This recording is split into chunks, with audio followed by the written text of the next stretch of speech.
Sus at hindi pa kayo part ng I Am Worldwide, ito na yung sign para sa'yo.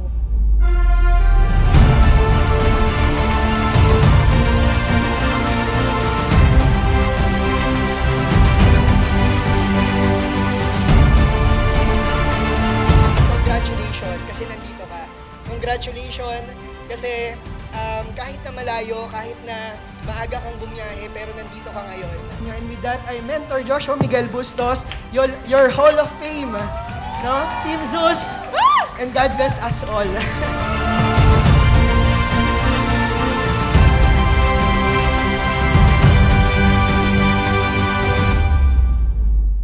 Grabe po ang sakripisyo ng mga mentor sa atin, kung alam nyo lang. Kung yung pagkain na kakainin na lang nila, minsan sa ating bala. Yung pwede nilang itulog, hindi nila itutulog. And that's a life. Yung buhay mo, binibigay mo sa grupo mo. And I understand it's noble.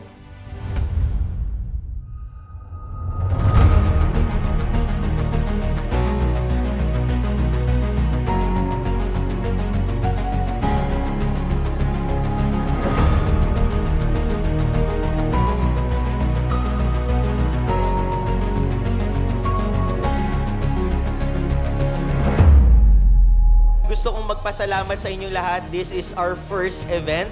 Hindi ko akalain na mangyayari po ito, no? Talagang natulak lang tayo ng mga mentors natin kasi sabi nga nila, no, kapag merong tinuturo sa iyo ang mentor mo, kailangan mo lang daw sumunod. Bakit? Ask me why. Kasi kung ano yung mga nagiging resulta nila, yun din yung magiging resulta mo pag sumunod ka. Ito po yung time na wala pong internet doon sa barko. Nung time po na yan, tinatrabaho ko po si IAM every 45 days. Wala po kami internet, nagkakaroon na po kami internet. Every time na pupunta po kami sa puerto. Ayan. May kilala ba kami milyonaryo? Di ba? Nawala sa IAM, nakakausap ba natin?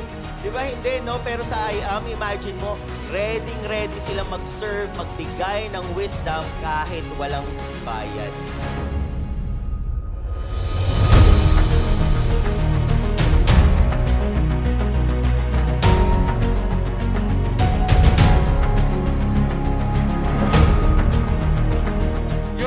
Inside of you. Kailangan lang i-trigger mo yun. Kasi we are born to lead. Sa I Am Worldwide kasi nakita ko yung difference ng oras.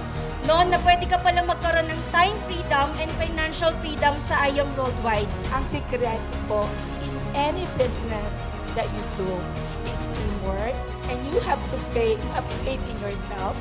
And thank you so much for our mentors, Mentor Elaine and Coach Dave. Maraming salamat.